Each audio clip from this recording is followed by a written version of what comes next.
dunia kimu penuhi kipam tahin ke ni chu khat benilam chu ni vekan ki hola nai tan I hopi usunga tham khat ipia adiana dilo yong chu khoka son pun ke ni chun upa lam kai len hi na chun ain la boinam po chu ka de hon loi he chu na hon jang na het diu de ka sain he ji chun putang len pa ko ma pau kho sung wa boinam the ye din isu sam lo le ka ti ai alam man henge noi lam te chunan po thima le keng chung lam ten po thim na nge atin cha chu GMF dia ta khom na ko ma hin cha ke yong in lam ka zut le ku gin pi ke kel ke so dang na ho zo hong ben ke ai sa ka ki hu ta ve ke so ten jong boina par la lo ding ti press release abol ben ke se ten abol ve ti ben to a chu nang le lam kai pu bon na kheu ninga wat tai ga kheu ve nei ti chu ken ke ni chu ka kheu chai lo nei tai nang wa se ma sa ga kheu chai lai tai ai le pha ga chu imi ki pho thip ni ti pa chu nang on hela ma boina sim lo ding ti a case on jong case en jong press release na bol chu very good ken ama hiltange ta room chunga ka kal da ka ga hila hudela man ki pa mi hudela ken helam te jong hin se pi tange thip sa ta te ti hi a hin la mi pi lang jo thip wang chun ipia lighthouse la I la chu naw te ho wul lang ho lang lo chu chapang kum som la thum som la li som la nga vel khu che ho loi khun thanup na ke loi ipia ke lo ke te lo chu hi a ju cho ding ja chu minute chu duty som ngin ngai duty ding ta chi ke no a le pha chun ka tu nu yong lao hen he pu som ngin lo som khat kin ke kong den di vai tai chapang ho na za do win som ngin ngai duty at pu vai le som ngin zo lam le e ho ki pat de ti som la khat kin duty kong di vai tai tin a phai ka tin a jing ngo ding ken wen hita bonga chu inam sungwa hi boina sa lo ding chamnam sa ding ti ke ni gel hi aje ju du pe na e hon gami dal wa hi gami mu zo phan wala chun amin jong ji sei di wa hi na hoi ji pe nam itu khom kingai lu ta sei khom de hi ta chu ki chu la ding chu hi pui e ho su bi hi win Malaya Greek city states dio baga chu khokhat khat chu state khat nai jing to hom jiwa ki ho wa phasa dan ki vai pu ji wa hi tu na jong e ho jong hin igam dal pau boi ke ka boi pi hin imu phan le chun amini pi se di om ti chu e o di se hom di wa hi tu na ma se ai le chun sakol masanga pot ki ko itabong na iche thelu di chu hi ya chu igam dal na wa ki ngai lu ta kilung set tu ta nai to di akideyen ningkum lam chun khat bi general advisor pale XMDC chairman pa langhan pau na langhan pau le pu ke wi te ka kuwin ai boye Eastern Command le kolama ho ki kap tu yong hi chamna sim pi hu de phana saw le ke ji nang ka de aje ju khat CNF wa jinchunga hin Dr. Sui Kharin Kaug le nahin abona ka he nahi kem victor ke chinang e phana sa wai le hiko mai ki het hildan wa buwe e ho pung khom di hi wei chin te khu nuilam khu chin state hi santen aban khu zo mi state hinten chungna ma parjin ku ki state hile phajing az me borma gam sunga e ho pen i ki thu kho ba chino zo khu ithun diu ngai ka sa nahi e ho ni bol da nu tham wat ipat hil da nu le kilo be kati cho pa ke wi te le lang han pa ko ma aman yang ai je pa ke wi de nang le chi thei la pa pha jo kem victoria ke ma ti a hui long le zoru den chamnan si min na che pha chun hi nge chamnan si bai la phaji nge ka ti a ge yong ka lung thi ma cha ka ge le hi aji jwe ho hi ki sei tam jeb le pathinin van pathinin hi cha khu gmfdi muna khu e ku khom ba ngam ka pi di he ti chu ke ju adita ju 22 September nia ju India Parliament in 18 to 22 ahi special session ni hi cha ju holding ima asei dham gati ima sei lo phana kalu ham pes 22 September nia ju mai chama ka chi evangelist tenin thu phon bonum lo da umi dong le nang ni ta pi den ke galpa hola ka chi de ka ti chu galpa ka holding India te sading maltal dei bolai tai noi si bese am kalung hang bese ka ti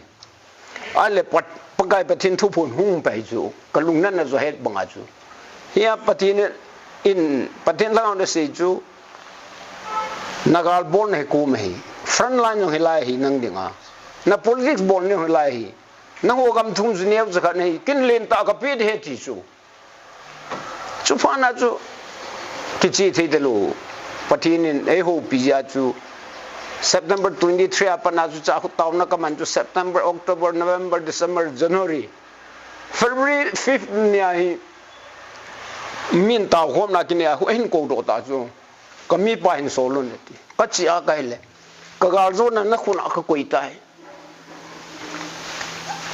Michael Van Dillen khulhang samin nang chungai gal zo na ne pi tai ati apa ju geong kinang ka sa besen ta taw na akini ki le next ahung chun question do nom na ne in ti chu ale ken jong hepa nango thung ju ne sa ka ne tai le manase country ni pe di tam ka le manase thwa kom poi ale akina in do ki dai hepa state nam ni pe di ju ka le state hai poi ti ale akida next vision a ju asei ta ju kanam len Israel te ong gam tep ka pi ai nang ho tangai lut thakawa ka than ka cha te hi nang ho jong gam tep ka pi diu he ti ta ai le step thumbuna van veti tauna ki man si le ju next part ju step ka de ju ta ve step ni na ju ta ve half step ai ta ti as in puiwa last a ju Bangladesh te gal na sa ta ma tarik nga ne Sheikh Hasina India lang hung zamta sagi nia ju thu phonu ma na step la ju na chai ta ve ti su na chop hu bon wa hita henti ale chu pa na chu ita bonga hita do katile next ahung se ya ju ahung masanga ju Saudis journalist ka nan se Saudis journalist banasi journalist katin Professor San Bolzo, South Indian Khanin. Igamuhi, a country, state Ngai, Manipur, Nagaland, Arunachal, parts of Arunachal, Tripura, Assam to Alin, so hitting it. Hiju Ewogam de Heti. Ale, Chonka Joa Bormalang Sisiong, India, and Avenile, Alungdongin. China te in ki thu pen Burma te no is ge hung kal do gen in te tiven chuti ai je chun India to ki mat kachin to chin to arkan si hi Indian long boundary si sia mo si hi fencing the one ne dinga country kana sim ne ngong we ki tikin hi so ai ju hi journalist ho alo le kha sun hon nang hon ave na hele Van Pathin gun to jun kilo thim amu do de hom ol ETM ji kelo abong jun ke CIA agent he in TV abong jun shadow prime minister he TV e ho ni ma ki bollo he bu ne Van Pathin thil bol ju agung jam je wan se do hom ETM ji kelo IP ji hom le tu ne e ho Churchanpur sunga su picha hi ka gela ka le Pathin wang bu na simsen loi pe gu nu su Pathin phathe ka bodi nakitu ka wa ka da la lo di hati na alai hi kasim tu diu gam chu ka pi di wa he tina lai he ai ka bena kai le e ho he kina the hi po e ho so pi chai bo nei pakai patin e ho se go lo e ho e ha mi tho ar ki he su ke hi chu ji lo wa jong pau dang tho ho jing long khu patinin e ho gam ding a chu su bi ding a chu pi u a hin he a chu tu na e ho lung neu the hi pu ve he lai lam ka ho hi mi lung lien ding chu ta bonga chu ki ngai lu ta lam zor khom jing diu angai tia hi he chun neu cha thil isu ho hi se bo de wan patin lien ta ka pi diu he ti chu he chu ke kinem ta anisha cha hu ka chi tu ni bo kai psan na ho ta ki mu tu ding de na ade da lam kai pa ma long dam mang lo hi ja chu ama ina I hu wa hi ya chu tu kal u nau te srajan puram si su pi khani bo nei kol ho tai lo dang si su pi khani chu ve 2010 ko ma chu 2 August 2010 a chu su pi khani hi mi dang in he thei nan de ta mur no ma hu sil khat ka tha sil ting chu sil bang chu gui te pa na su dongal pa sil chu pa na ki kho ma chu he chi gui te pan asu sil ting chu dongal te nan la upa gui te pi chu pa na da khap ko khani ki bian ten dongal te pi khap ko khat mai hau ki ten ki bian te pi chong lui ten ki bian te pi la sa hi tha do ten sit lo ten ki bian te pi dia ju pe lo lai yong le mien line si su ka thung chai tai tia ka ko hi chu cha chu ken upate dinga jong la khat ka sima ai le mi tam ta ngai san lam nan jong amang vin 2013 na kachin te seli tha pi wa jong chu umi upa gui te nang ding sil pang nang su di ta mora galngam len tu la tu sil pang ka su sa chu he ta bon ki khen thei lo hi din 2020 ko ma chu upate gui te mi som thum lang hung wa ina bo yung tha pi wa ps in hi su bi u la na hin na sim phan ke pa men ke ho gui te sunga ka ho ro la tu a hi zu ho la phim phu ki de ho gui te sunga he ti wa phim phong chon pui chu he ta bong a chu lim long ka ki la khom wa na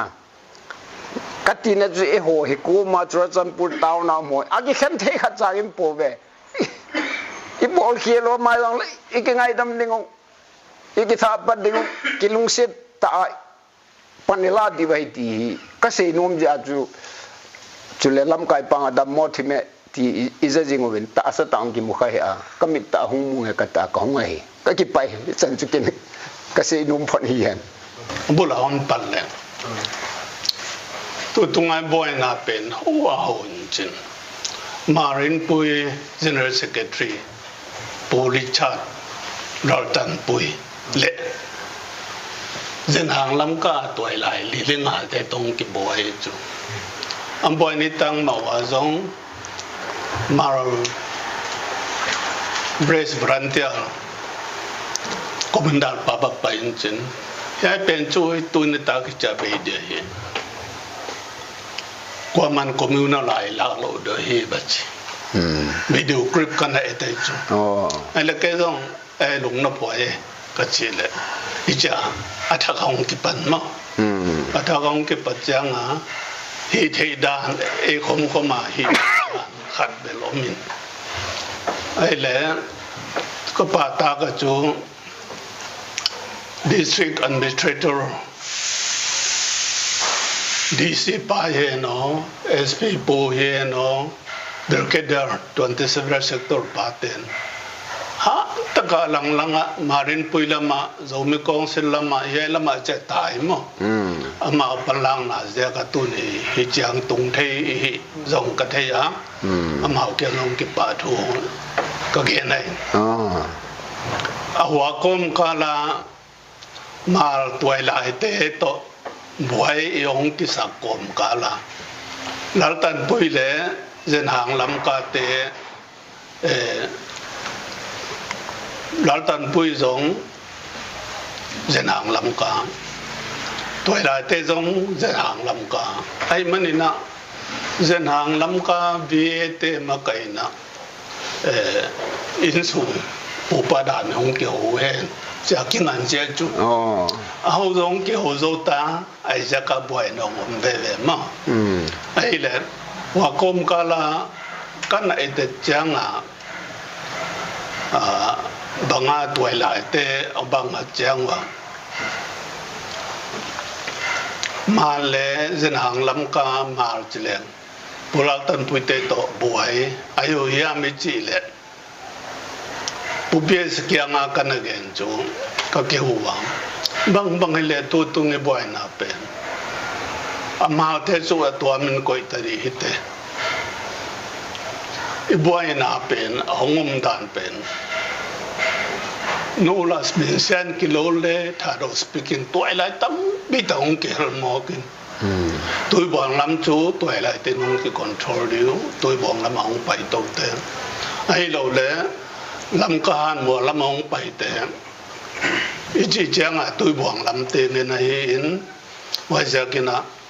โนลำองกิคอนโทรลล้านก็ลำองกิคอนโทรลดีด้านนั่งไอตัวนุ่งสิผู้เป็นเส้นส่งเดินอาเกนบังฮะหิมะคงมิติงกันนะ3 เดือนเช่นมิติงอันนั้นสัปดาห์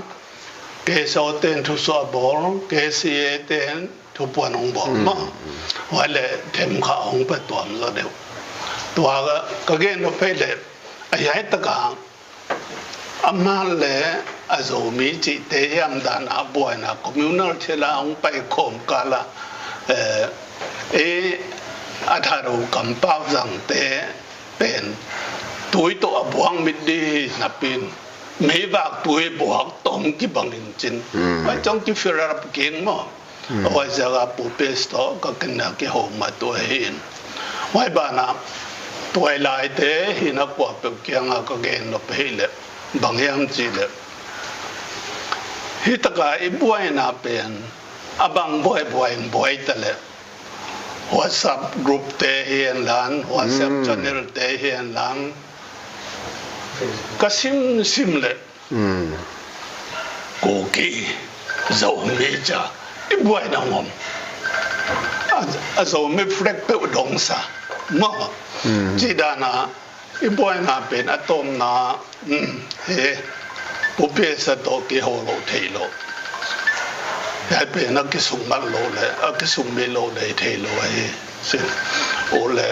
ยายละมาตัวหลาเต้นซงมีเจ้าโอ้เดี๋ยวมันเกิดดิมั้งยายละมาเต้นซงกูกี้กูลี่เจ้าดันเต้นอ่ะหงกิเกลินจินอามาตัวบ่อยสัตว์เลยยายละมาเต้นตัวบ่อยตัวด่านขนาดองค์มอกินจินว่าจะกระตุ้นให้กิโมขบหนาวจงมันผ่ากระซ่าอาเซียเบล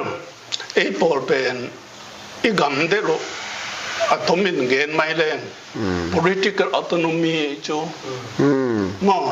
ไอ้ political autonomy เป็นอีดีอีเตเดียมเป็นอีเทสาบังนะเมฆาลายาจูเมฆาลายาเตนะfull state ตั้งแต่หลายตะกุนะzonary state ไปอินกว่าไปเลยจงไม่จวกเต้นตันินบางอันเดียวจะ full state ใช่ไหมวันนั้นตะกินะตูตนะข้าศึกใจอันเตะกาโรข้าศึกใจอันเตะกาโรไปกว่ามันเกล้อ full state ทั้งหมดตาอามินเดียจังอามาพวกเทโลเทพังว่าเต้นะเมฆาลายาหุ่นจีดิสไอ้จงตัวนี้นะอามาสดีนันนุนอันนั้นนุ่งดีมาซาซาไม่ใช่ว่าจะใกล้บ่อยเนาะไม่ใช่ตัวตั้งน่ะว่าสับดุงของบางของเอ็นเลยไอ้บ่อยเนาะเป็น nomenclature crisis ของเลสวยจริงว่าจะกันไอ้ถึงไอ้บ่อยมองเลยCentral เฮียนหลัง State เฮียนหลังเลยตรงเตะเฮียอีทุ่ม political autonomy เป็นบางสิมุมองดูที่ผมหันมาแสดงอีสูเบสยานาใส่ดิไอ้ยองบุคิดเตจูโอเล dena me grea dana state hon mu khi changwa garo khasi zente district pi 6 schedule noya thumang ke khenai chu wa dun chang ni na enzong banga Glen district chi ya Zolan district chi ya Malam district chi ya Tharo district chi ya khok lo pi wa ta gam 18 gam minute phu the ke le zong ebi maturu interrogator la he la ya chu ong ki to phot le chin 6 schedule ngom khin phot le amin di nom na phu thai keu ken kung phu sang mong che chu bai kol te no on in iklo to de ong kol te phu sa de u chi dan hin chin wa ja ka e por pen mi hi na zong a hi banga accept lo e hi na zong mirang te na hi banga ong accept lo anwam ten ku ke he che en hi zo mi hi che de zo mi ma le le ma tha do le tha do anwam no min chi phot ta e ke kong ta la phat tom na diam lo mo i su be sa ka la swan ding in dena yon gen public ate hile emele ten le hile political autonomy constitution tokisaya binna ina dingo wai pen hi he pot pe mai noi zo chang ina ikisel no ble zong kisel ta bia ikiswa no ble zong kiswal di ibu di mu khin ta mo de to ai mana dunia ka gen no ber itu ai lai te le kwa le WhatsApp group hen don FB ta hen lang WhatsApp channel te hele itu ai lai siam pi te le ge lu kum som le nga som le guk te le ge lun chin kilem na di mong kwa man ge lo e ngai Sudan te kya ge hi chang na hi pen akwa ma pe nu le pa hitale student te hitale front topic hitale inpi te hitale hoi taka itu ai lai teu in makayu de wai ka sa to ana nung pe na zo mi council te kya nga advice kana piak chu bang yam chi le abang hile zu kham bar ki swar che ma zo kum la la ila pe nu dik lo wa he azu kham te akisol le azu kham na ne ki swar ta ve che ma gen the na vai pe pa le mar pa ong ki swar chang a vai pe le ma la pai sang mo why he lo na de na zo me kong sila representative ni ya thum ya ko kin pe ha representative ni ya thum ya ma lin po ya o chi ma bang mo why te pen te ri ya ina join monitoring group chi ha bin khat te to bang ya mi chi da na boy na om le communal thila pai ro den amao te na lem to me meng le hoi de hin ma ja ka ko kin pe ma lin pui de ra zo me kong si ung to ko mong dan thoge ra ton le un ka chia hoi ma ne na tu tung ni boy nai chi khong mong le amin sen ba kilo le ho a ho e chu ma ho kha hin chin tu ni ta na I boy nau hong ito in wai ta ka dena gen bang na district administrator te law enforcement te hung ha pan lo le e por chu ki sa za din in le lo ki ha sang mong di chang hi pe na pian lo na dia de wa 97 na lam ka lag boy wa ma ame tum lo ma isla ko ki badem le ko kiten project autonomy on pedilo zo mi dem mina ule zo hong mi chi ta leng lo Azomiten particular autonomy ong pidi zen lo pia. Iki thutua iki pom khat yang chawa. Itu nga di hi. Awa na won pen. Tu ni tan yele central government. Eke misra home ni sarina. Atugen te hong ngai tu akoma. Tu khchanga amei te la ka dong. Eti te le yune Pambe group te bang zanita hong ki ka the mong no pachai sung boy na o min chen wa ja ka ikipum kha to ko la hi ikipum khan na di na atwai lai te ma honga ka to hen dan si san lom lai te scientific organization te student te hit le hang kwa pe na mun jata palani chi pen kongen no phe ki pa me ding cái chi bai hin